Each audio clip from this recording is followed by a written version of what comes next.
Now, some experts are saying the real reason Tesla's sales have declined this year versus last year is simply because Tesla doesn't have dealerships. In order for Tesla to grow, it must become part of the dealership model. Hello, my friends. Welcome to the channel. I'm Sam Evans. You're watching the Electric Viking. It's great to see you. Now, what am I talking about here? Here's the thing, guys. Today, before I saw this news come up in the media, Automotive News, in fact, have this story. So do a few other newspapers. I was reading some articles, and it seems that General Motors dealerships are increasing the price of the Equinox EV, some by up to $5,000 to $10,000 US. And I've read this story, not just about General Motors, but about almost every automaker, especially in America. When there's a car that has a bit more demand, they will just increase the price. Very, very common tactic by dealerships in the United States. But here's the thing. It doesn't just apply to the price of when you buy the car. It applies to parts, servicing, stuff that is just crazy. I mean, the cost to service some cars in the United States is insane. And if your car is no longer under warranty, you take your car into the dealership because it's got a problem, it's got a fault, and they'll charge you $300 an hour just to do a diagnosis. But they can just get a reader, right? A car reader. They can literally plug it into the car. It takes them probably about maybe 60 seconds. And they'll say it's going to cost you a minimum of 2 hours labor to diagnose the problem in the car. So you've got to pay $600 US for them to diagnose what could be the tiniest of faults. Could be huge, could be tiny. But you got to pay that, and it could be nothing. Could be like you need a new fuse. So this whole dealership model has people angry. They say, you know what? I bought a Tesla because they're not part of the dealership model. I don't have to deal with this stuff. For one, I don't have to service my car. It's not a requirement. Two, the other thing is you can just buy it online. You don't have to go through the process of having markups, feeling like you're getting a little bit screwed by the dealership when you buy the car. Here's the thing though. Now experts are saying that by partnering with dealers, Tesla can achieve higher profits while massively reducing the amount of capital required for further growth. Now, an advisory firm, an entire firm called Hague Partners, has advised Tesla that this is what they need to do. They said, many of us have watched in amazement as Tesla was built into one of the most dominant companies in America's history. They said this: your products are leaders in their segments, and Tesla has the highest customer loyalty by far. Toyota shares similar strengths, but there is a major difference. Toyota believes it has achieved market leadership because of the partnership that it has built with its dealers. By the way, Toyota Land Cruiser, big markups on the Land Cruiser in the US, so have fun with that. Tesla has grown without dealers, but this strategy has reached its limit. Sales are falling even after big price cuts, and inventory is building. You are operating at a disadvantage to your competitors. Their energy is focused on making a better vehicle. Tesla has to make and sell the vehicle.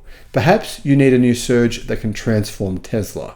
By partnering with dealers, Tesla can achieve higher profits while massively reducing the amount of capital required for further growth. Now, I should point out, this is what now bankrupt Fisker tried to do.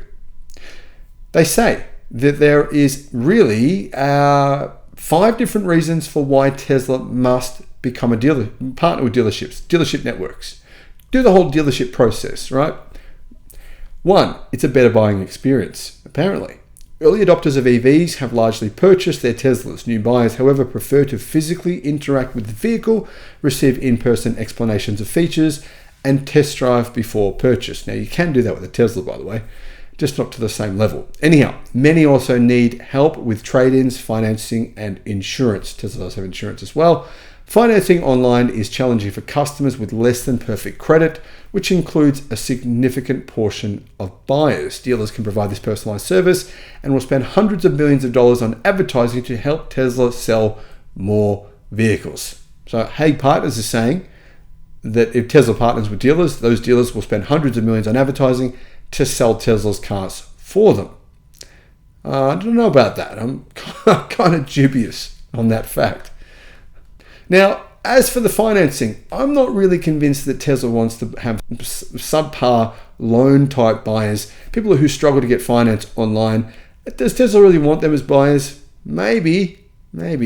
Anyway, point 2, improved service experience. Some Tesla customers complain about distant service centers and long waits.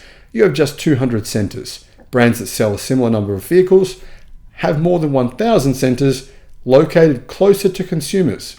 Some buyers won't consider a Tesla because service is inconvenient. Better service means more sales and more profits from parts for sales. Now, one of the big advantages with Teslas is you rarely have to service them.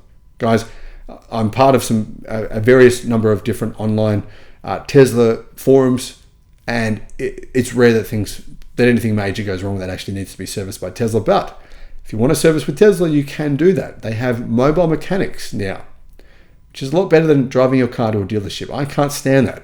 Having to drive my car, I've had to do this a few times in the last year.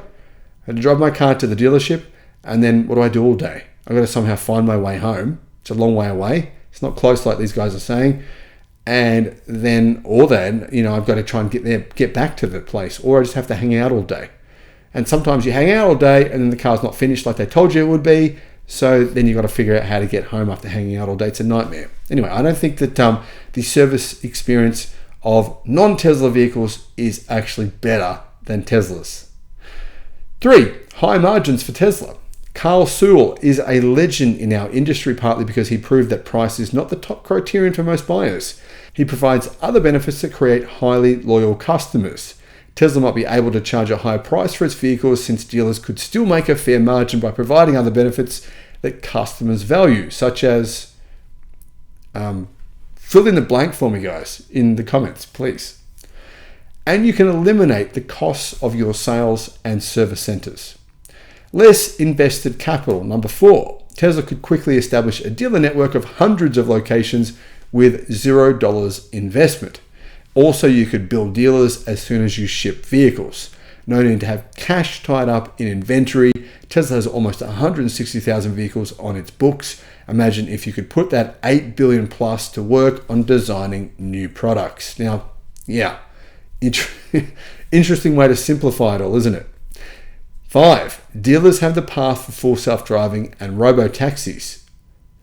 Tesla has invested billions to perfect its automated driving capabilities so that robo-taxis can function across the United States, not just in a few cities. For these robo-taxis to thrive in every market, they'll need to be serviced in every market. A franchise dealer network can provide this capability for you. So you need a franchised dealer network to service an electric car. You don't. That's insane. But they went on. Tesla could set a sticker price that is 10% above what you charge, offer a 35% markup on parts for warranty repairs, and pay average market labor rate for warranty repairs. Embrace state franchise laws instead of fighting them. Dealers pay for all facilities, labor, advertising, etc. Dealers are ready to collaborate. Many dealers will be willing to transition to become Tesla dealers. They have attractive, well-located facilities that are staffed by hardworking people who are accustomed to selling and servicing vehicles that retail for $35,000 to $100,000. Dealers could adhere to Tesla's one-price sales model if preferred. They could quickly offer you a network of 500 to 1,000 facilities that could significantly increase your sales and profits. Elon, you've become one of the most successful entrepreneurs in history. You've taken us over the roads, under the roads, out to space, and other places few could have ever imagined. Appeal to Elon's vanity. That's their idea here, I'm guessing. Dealers have been adding value to the auto industry for over 100 years. Partnering with these entrepreneurs could enhance Tesla's customer experience and provide Tesla with massive benefits. Guys, I'm skeptical on every possible level. What are their intentions and why are they saying this? Do they have dealers who would be interested and they could potentially sign up those dealers with Tesla? They get a kickback? Maybe. I'm not sure. What do you think? Should Tesla sign up with a dealer network, change their model? So you can't buy online. You can only go and buy from from a dealership, or should I say, a stealership.